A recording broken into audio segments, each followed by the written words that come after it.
먼 옛날 세상의 모든 가치는 황금빛 약속 위에 세워져 있었습니다.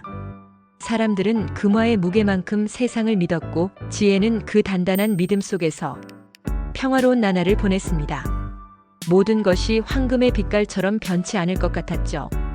이 황금빛 약속을 지키는 이는 기준이라는 이름의 늙은 수호자였습니다. 그는 언제나 같은 자리에 서서 모든 나라의 돈이 황금의 가치에 따라 움직이도록 엄격하게 지켜보았습니다. 덕분에 세상은 안정되어 보였지만 때로는 그의 규칙이 너무나도 엄격하게 느껴졌습니다. 하지만 황금은 땅속에서 캐내는 만큼만 존재했습니다. 세상이 더 많은 것을 원해도 기준은 황금의 양만큼만 허락했습니다. 어느 날 갑자기 세상은 병들기 시작했습니다. 공장은 멈추고 사람들은 일자리를 잃었습니다. 황금빛 약속은 오히려 세상을 옥죄는 족쇄가 되어버렸습니다. 지혜는 혼란에 빠졌습니다. 세상은 새로운 해법을 찾기 시작했습니다. 대공황의 거대한 그림자가 들이운 후 사람들은 황금 대신 달러라는 새로운 기준을 세우기로 합의했습니다. 브레튼 우즈라는 이름의 새로운 약속이 탄생한 것입니다. 기준은 이제 달러를 중심으로 세상을 조율해야 했습니다. 새로운 약속 아래 IMF와 월드뱅크 같은 기관들이 생겨나 나라들 사이의 협력을 돕고 무역의 문을 열었습니다. 지혜는 다시 희망을 보았습니다. 달러를 중심으로 한 안정 속에서 세상은 다시 활기를 되찾는 듯 했습니다. 하지만 시간이 흐르면서 달러의 어깨는 점점 무거워졌습니다. 세상은 달러가 약속한 황금보다 더 많은 달러를 원했고 미국은 그 모든 약속을 지키기 어려워졌습니다. 기준의 얼굴에도 깊은 고민의 그림자가 드리웠습니다. 마침내 1971년 닉슨 선언과 함께 달러와 황금의 연결고리가 끊어졌습니다.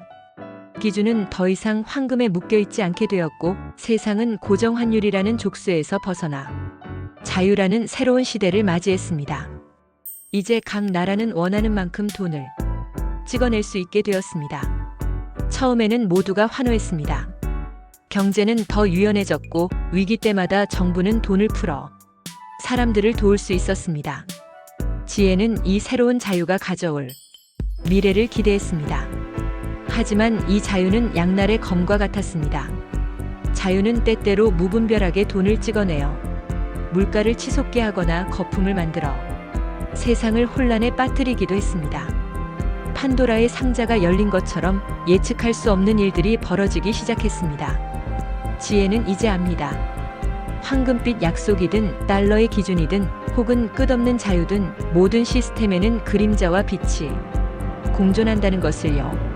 중요한 것은 우리가 이 복잡한 세상을 어떻게 이해하고 어떤 지혜로 균형을 찾아 나가는가 하는 것입니다.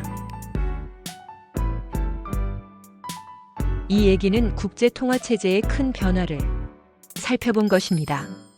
근본 위제, 브레튼 우즈 체제, 그리고 1971년 닉슨 선언 이후 현재에 이르는 과정을 이해하는 것은 세계 경제와 금융의 흐름을 이해하는 기본입니다. 19세기 후반부터 1930년대까지 세계는 근본 위제를 중심으로 돌아갔습니다. 각국 화폐 가치는 금의 일정 무게와 교환 가능했습니다. 국제 무역도 안정적으로 진행되었습니다. 하지만 문제도 컸습니다.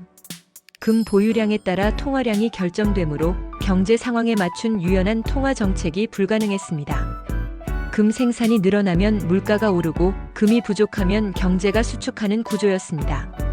1929년 대공황 시기 미국과 유럽은 근본 위제에 묶여 적극적인 경기 부양이 불가능했고 불황이 더 깊어졌습니다. 결국 근본 위제는 안정성은 주었지만 지나치게 경직적이었고 대공황의 원인 중 하나로 평가됩니다. 제2차 세계대전이 끝나갈 무렵 연합국은 새로운 통화 질서를 모색했습니다. 1944년 미국 뉴햄프셔주의 브레튼 우즈에서 회의가 열렸습니다. 여기서 합의된 체제가 바로 브레튼 우즈 체제입니다. 달러를 기축통화로 삼고 달러는 금 1온스에 35달러로 고정했습니다.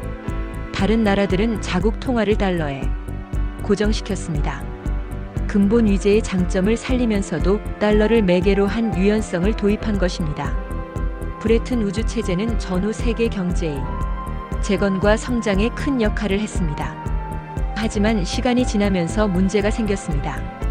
미국은 전쟁 비용과 해외 투자를 위해 막대한 달러를 찍어냈습니다. 각국이 달러를 금으로 바꾸려 하자 미국 금 보유량이 점점 줄어들면서 달러에 대한 신뢰가 흔들리기 시작했습니다. 1971년 미국 닉슨 대통령은 역사적 결정을 내렸습니다. 바로 달러와 금의 태환을 정지한다고 발표한 것입니다. 이른바 닉슨 쇼크입니다. 그 결과 브레튼 우주 체제는 붕괴했고 세계는 변동환율제로 전환되었습니다. 모든 화폐는 더 이상 금으로 보장되지 않는 법정화폐, 즉 피아트머니가 되었습니다. 닉슨 선언 이후 각국 정부와 중앙은행은 마음만 먹으면 화폐를 무제한 발행할 수 있는 시대가 열렸습니다.